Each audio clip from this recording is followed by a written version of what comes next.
श्री राधा कृष्ण कृष्णाय वासुदेवाय हरिये परमात्मने प्रणतः क्लेश नाशाय गोविंदाय नमो नमः। सनातन संस्कृति में आपका स्वागत है। रावण संहिता के प्रथम खंड के तृतीय भाग में हम ऋषि वैश्रवण का लंका वास और असुरों की उत्पत्ति लंका में कैसे हुई यह देखने वाले हैं।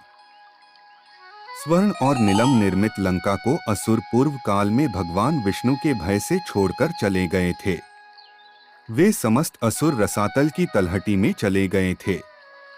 उस समय से वह लड़का नगरी अब तक सुनी पड़ी है। उसका कोई स्वामी नहीं है। अपने पिता के यह वचन सुनकर ऋषि वैश्रवण त्रिकुट पर्वत बसी हुई लड़का में जाकर रहने लगे। ऋषि वैश्रवण के रहने के कुछ ही समय बाद वहां नैऋत प्रजाति के राक्षस सुखपूर्वक रहने लगे। प्रभु श्री रामचंद्र जी ने अगस्त्य मुनि से कहा कि हैं मुनिवर, में तो यही मानता था कि असुरों की उत्पत्ति ऋषि पुलस्त्य जी के वंश से हुई है, परंतु क्या उनसे भी बलवान कोई असुर थे? अगर थे तो कृपया करके आप मुझे उनके बारे में बताइए। है राम, मैं तुम्हें असुरों की उत्पत्ति का कारण बताता हूँ। पूर्व काल में जल द्वारा उत्पन्न हुए कमल पर प्रकट प्रजापति ब्रह्मा जी ने सर्वप्रथम जल की सृष्टि की। उसके बाद उसकी रक्षा करने के लिए विभिन्न प्रकार के जल जीव उत्पन्न किए। यदि जल जीव भूख और प्यास के कारण व्याकुल हो तो क्या करें? वे जल जीव यह कहते हुए अपने उत्पन्नकर्ता ब्रह्मा जी के पास विनीत भाव से जाकर खड़े हो गए।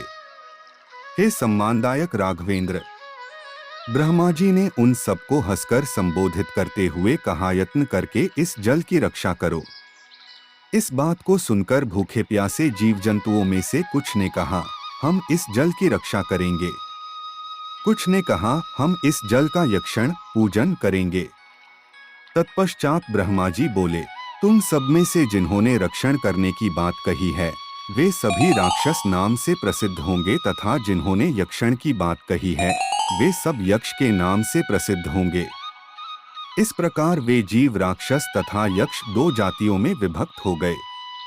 उनमें से हेती और प्रहेती नाम के दो भाई राक्षस जाति के राजा स्वामी बने। वे मधु कैटब के समान शत्रुओं का दमन करने में शक्तिशाली थे। उनमें प्रहेती राजा धर्मात्मा था, अतः वह तपस्या करने के उद्देश्य से तपोवन में चला गया। लेकिन हेती राजा ने स्त्री को पाने के लिए बहुत प्रयत्न किया। वह बहुत अधिक बुद्धिमान और आत्मबल से संपन्न था। उसने काल की कुमारी बहन भया से स्वयं याचना करके विवाह किया, जो स्वयं ही महाभयानक थी। उसने राक्षसराज हेती के द्वारा एक पुत्र को जन्म दिया। विद्युत्केश नाम के उस पुत्र कारण हेती पुत्रवानों में श्रेष्ठ समझा जाने लगा। राधे राधे। सनातन संस्कृति में हम एक नई सीरीज की शुरुआत करने वाले हैं, जिसमें हम उस महान युग पुरुष की बात करने वाले हैं जिन्होंने एक बालक को अखंड भारत का चक्रवर्ती सम्राट बना दिया, जिन्हें हम चणी पुत्र चाणक्य के नाम से जानते हैं। राधे राधे।